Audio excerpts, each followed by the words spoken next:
I'm Eleanor Winters, 68, living in Seattle, a widow who built a successful career as a boutique hotel owner after my husband passed. Losing him was one of the hardest moments of my life. I still remember the day he left me. The sky was gray, and rain fell like it wanted to wash away every memory of our years together. Our little home, which had always been filled with laughter and warmth, suddenly felt cold and empty. I had two children, Lucas and Clara, and I knew I had to stay strong for them, even when my own heart was breaking. I had never imagined that life after my husband would demand me to rise higher, to fight battles I had never expected, and to make choices that would test every ounce of my courage.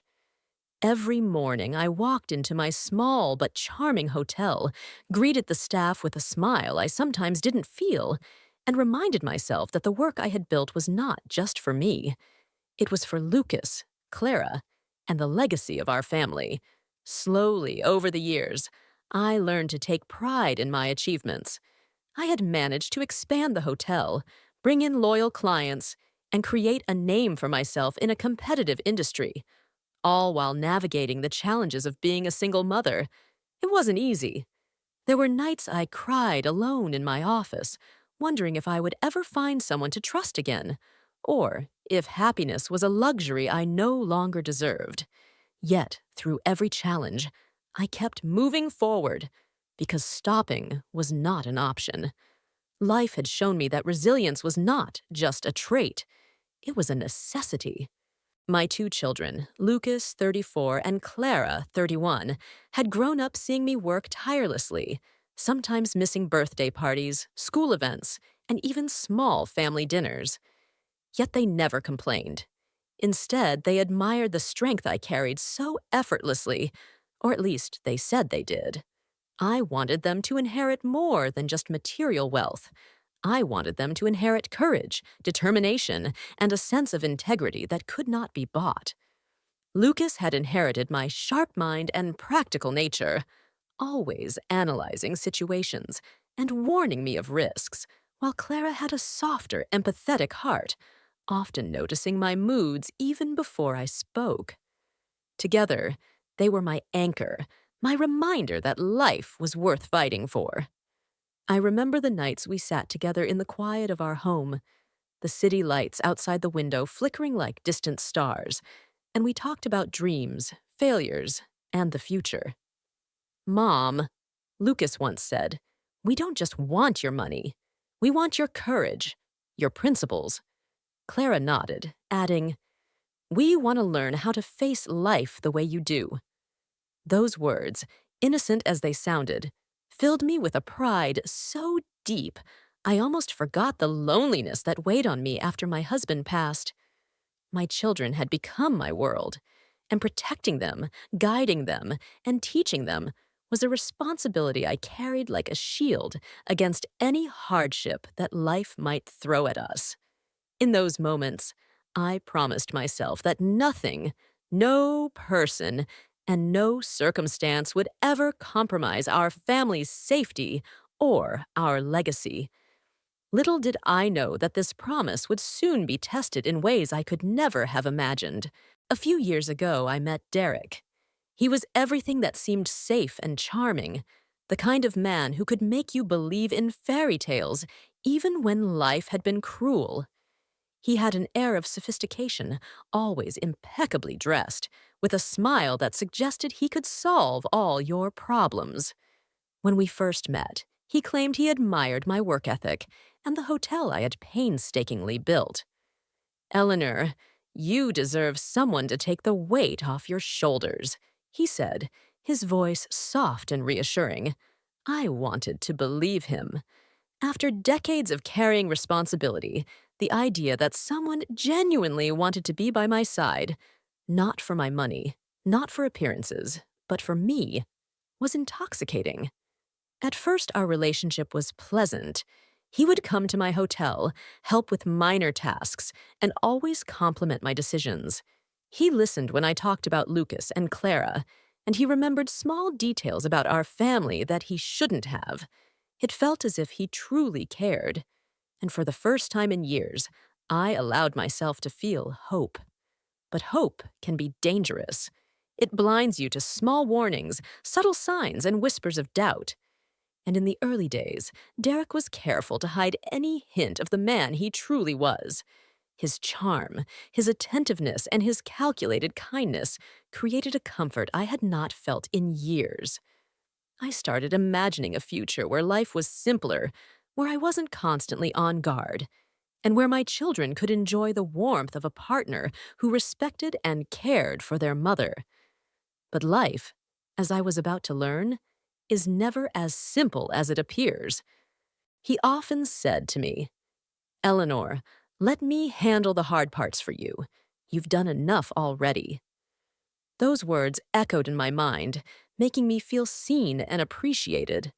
For someone who had spent decades giving everything to others, it was seductive to hear someone acknowledge my sacrifices and offer protection. Slowly, we began talking about merging parts of our lives, our schedules, our homes, and eventually our assets. "We should be a team," he said one afternoon, holding my hand across the cafe table. "Everything we build together should belong to both of us." I hesitated, of course. Something in the back of my mind whispered caution. But love, or what I thought was love, often drowns out caution. I wanted to believe in the security he promised, the companionship, and perhaps a chance at happiness I had long abandoned. The thought of sharing my life with someone who understood my struggles, who promised to be my partner in every sense, made me let down my guard. I began to imagine a life where I didn't have to shoulder every decision alone, where Lucas and Clara could relax a little, knowing someone else was watching over us. Every time he reassured me, I felt safer, and that safety, however fleeting, was intoxicating. Yet beneath the surface, subtle things began to unsettle me. Offhand remarks about my money, quick suggestions to sign papers, and small attempts to influence decisions I had always made on my own. My instincts told me something was off, but the warmth of his attention and the promise of ease made me question my own judgment. Then came the night that changed everything. Derek leaned back in his chair, a slight smirk on his face, and casually said, "When we're married, half of your $600 million will belong to me." The room seemed to shrink, and my chest tightened. Words failed me for a moment. I had suspected greed, manipulation, and even betrayal in abstract terms before, but hearing it spoken aloud made it real, sharper than any fear I had ever known. My hands trembled as I processed the weight of his confession. The man I had invited into my life, the man I had trusted, was not a partner in love, but a predator disguised in charm. Shock and anger collided within me, leaving me paralyzed for a few precious seconds. Then, slowly, I wrapped my arms around Lucas and Clara, feeling the warmth of their trust and love against the coldness of betrayal. "I think I trusted the wrong person," I whispered, my voice breaking. Their eyes, wide and frightened, looked at me with both fear and unwavering support. That night, sleep was impossible. Every memory of Derek, every sweet word he had said, was now tainted. I felt the sting of betrayal deep in my bones, but also the fierce protective instinct that only a mother knows. I realized I had a choice: to let him take what I had built, or to fight with every ounce of strength I possessed. It was the first night I truly understood that courage isn't the absence of fear, but the decision to act despite it. Shock and fear gripped me like a vice. Derek's words repeated in my mind, each syllable heavier than the last. Half of my $600 million would be his once we were married. My hands shook as I tried to steady my breathing. For a moment, I felt completely powerless, as if every decision I had ever made had led me straight into his trap. I thought of Lucas and Clara, my children who had always depended on me, who had watched me work tirelessly to create a secure life for them. The thought of them losing even a fraction of that security to someone so deceitful ignited a fierce determination inside me. I spent the night pacing my office, the soft glow of the city lights filtering through the blinds, thinking about every move I had made and every promise Derek had whispered to lull me into complacency. I remembered the countless moments I had ignored small red flags, the subtle manipulations, and the carefully timed gestures designed to make me trust him. The betrayal wasn't just financial, it was personal, emotional, and deeply wounding. I realized that if I didn't act now, I would regret it for the rest of my life. Fear turned into resolve.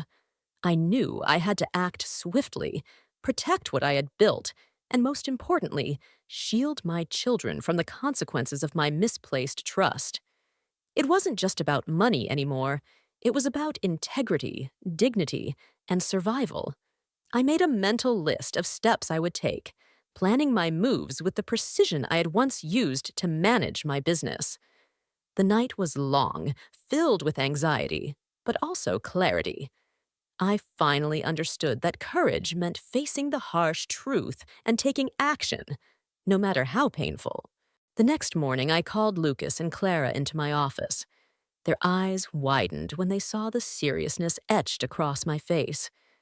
"I need to tell you something," I began, my voice steady, but quiet. "I may have trusted the wrong person." Lucas leaned forward, his brow furrowed, while Clara's hand instinctively reached for mine. I explained Derek's confession, the threat to our family's fortune, and the manipulations he had used to try and gain control. They listened intently, absorbing every word. I watched their faces shift from disbelief to determination.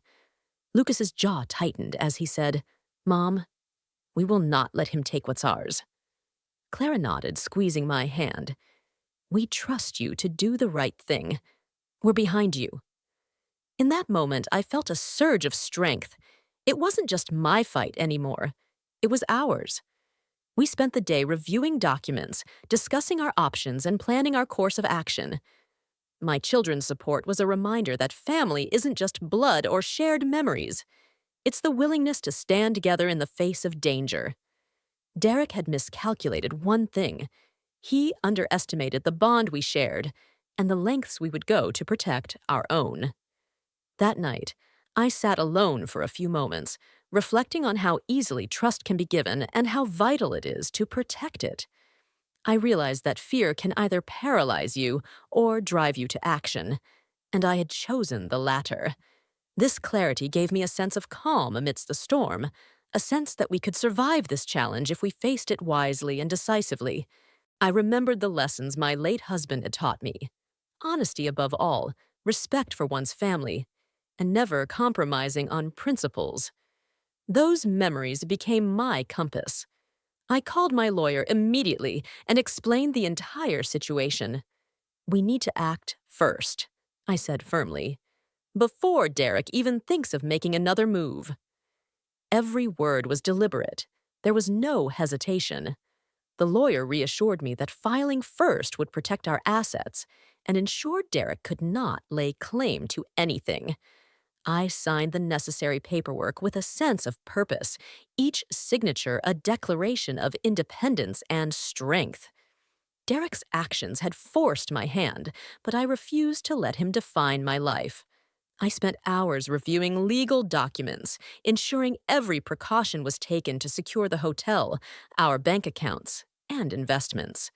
Lucas and Clara assisted me, providing clarity and organization, ensuring that every detail was double-checked. That night, after filing, I sat in my study, the weight of the day pressing on my shoulders. Yet, amidst the exhaustion, there was a sense of victory. We had taken control before Derek could, and that knowledge brought relief. It was a pivotal moment, a reminder that proactive action is often more powerful than reactive emotion. I felt proud not just for myself, but for the values I was instilling in my children: courage, vigilance, and the importance of protecting what truly matters. Derek, of course, reacted predictably. He called, texted, and even appeared at the hotel unexpectedly, attempting to guilt me, charm me, and intimidate me into reconsidering. His voice would waver between threats and flattery, trying to manipulate my emotions. But I had learned to recognize the patterns of deception. Each attempt only strengthened my resolve. I would not be shaken. I realized that true strength lies in consistency, standing firm even when someone tries every possible tactic to sway you. Lucas and Clara became my shield and advisors. Lucas said, "Mom, don't respond to him emotionally. Let the facts speak." Clara added, "We'll be here for every step. He has nothing on us." Their calm logic and unwavering support grounded me. Derek could throw tantrums, lies, or pleas, but the truth, our preparation, and our unity were impenetrable. I reminded myself that I had worked decades to build a life for my children, and I would not allow a single person to destroy it. My fear turned into determination, and my anger became clarity. That week was a test of patience and strategy, a mental chess game where every move mattered. I realized that confronting deception requires both emotional fortitude and meticulous planning. Every moment, every action was deliberate, and slowly, Derek's facade began to crumble under the weight of preparation and truth. Finally, the day of the first legal proceedings arrived. I felt a mixture of anxiety and quiet confidence as we entered the courtroom. Derek was there, his polished exterior cracking under scrutiny. He tried to explain, justify, and manipulate the judge, but his words fell flat against the mountain of evidence we had compiled. I watched him stumble, each misstep reinforcing that justice was on our side. Lucas and Clara were by my side, their presence a steady reminder of why I had fought so hard. The courtroom was tense, each statement carrying weight, each pause heavy with anticipation. When the final judgment was read, I felt a surge of relief and vindication. Derek walked away with nothing, not a single asset, not a single claim. We had won, not through anger, not through vengeance, but through strategy, preparation, and unwavering commitment to truth. Walking out of the courtroom, I felt lighter than I had in years. The fight had been exhausting, emotionally draining, and terrifying, but it had also reaffirmed the strength of our family bond and the importance of vigilance. That day, I learned a vital lesson. Courage, combined with preparation, is the most powerful shield against betrayal. Derek tried everything he could think of to break my resolve. He called at odd hours, sent long messages dripping with guilt and flattery, even showed up at the hotel, claiming he wanted to talk things through. Each time, I felt a pang of fear, a flicker of old habit to trust someone's charm. But it was fleeting. I had learned to read the signs, and I refused to let him manipulate me again. Lucas and Clara were my constant support during these attempts. Lucas would calmly review each message, pointing out the lies and inconsistencies, while Clara reminded me to breathe and focus on facts, not feelings. Derek's attempts to guilt-trip me became increasingly desperate, and I noticed the cracks in his composure. I realized that when someone's entire plan depends on deceit, pressure eventually exposes the truth. I felt a mixture of pity and resolve. Pity for the man who thought manipulation could outsmart preparation, and resolve to never let anyone threaten our family's security again. Every call, every message became a test of my patience and courage. I learned to respond minimally, document everything, and stay unwavering in my actions. Derek's charm was nothing more than a mask for greed, and by refusing to be swayed, I reclaimed control over my life and my family's future. That week was exhausting, but it taught me the value of vigilance and the power of a united family. Lucas and Clara proved to be more than children. They became partners in protecting what mattered most. Lucas said, "Mom, we're proud of you for staying strong.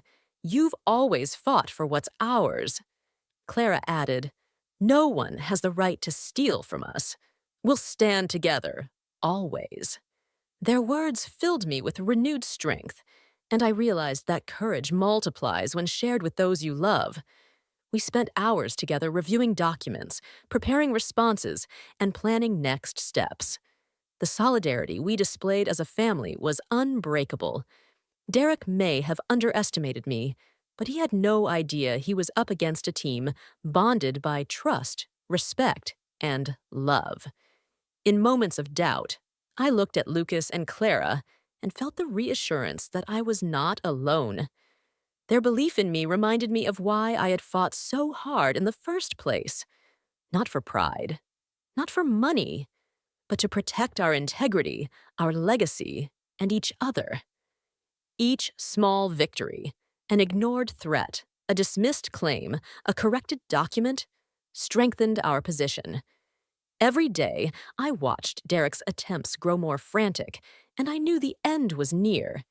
His desperation was proof of our advantage, and our unity became our greatest weapon. The courtroom day arrived, and the tension was palpable. Derek, once confident and composed, now appeared anxious, attempting to defend his manipulations with weak excuses. I stayed calm, my heart steady, but aware of every glance, every word. Lucas and Clara sat beside me, their presence a constant reminder of why I was here. We presented all evidence, contracts, messages, and documentation of Derek's attempts to manipulate and intimidate. The judge listened carefully, scrutinizing each detail. As Derek faltered under questioning, his confident demeanor collapsed, and the truth became undeniable. I felt a mixture of relief and triumph, relief that our family's fortune was safe, and triumph in seeing justice prevail. Watching Derek leave empty-handed was a moment of quiet victory, the kind that doesn't require celebration, but resonates deeply in your soul. The courtroom, usually a place of tension and uncertainty, became a symbol of fairness, proof that preparation, truth, and steadfastness can triumph over deceit. In that room, I realized that courage and strategic action can protect not only material wealth, but also dignity and peace of mind.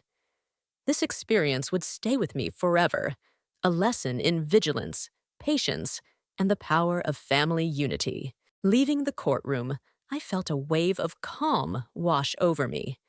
Derek had nothing, no claim, no leverage, no control over our lives. The fight had been emotionally draining, terrifying at times, but it had also reaffirmed everything I had believed in: integrity, vigilance, and the strength of family bonds. I reflected on the journey, the sleepless nights, the fear, the anger, and realized that each challenge had taught me more about resilience than any success could. Lucas and Clara were beaming, and their pride in our victory matched my own. We walked together, holding our heads high, knowing that no external threat could ever break the trust and love we shared. I understood finally that money, while important, is never worth compromising values, dignity, or family. True strength lies not in wealth, but in the courage to protect what matters, to stand firm in the face of betrayal, and to act decisively when necessary. That realization brought a sense of peace I had not felt in years. I knew that Derek's deception, while painful, had strengthened our family and taught us invaluable lessons about trust, vigilance, and the importance of standing together. Today, I'm still Eleanor Winters, older, wiser, and surrounded by children who understand the value of courage, integrity, and love. Our boutique hotel continues to thrive, but the real victory was far greater than any business success. We had defended our family, our legacy, and our dignity against someone who sought to take it all. Lucas and Clara learned firsthand the importance of vigilance and unity, lessons they will carry forward into their own lives. As for me, I learned that betrayal can come from unexpected places, but it can also reveal the depth of your strength. Courage is not the absence of fear, it is the decision to act in spite of it. Loyalty, integrity, and preparation proved to be more powerful than charm, deception, or greed. We celebrated quietly, knowing that the true reward was peace of mind, the unwavering support of each other, and the reassurance that we could face any challenge together. Life has a way of testing you, but the choices you make define your legacy. I hope that anyone hearing this story understands that trust must be given carefully, and family, honesty, and values are far more important than any fortune.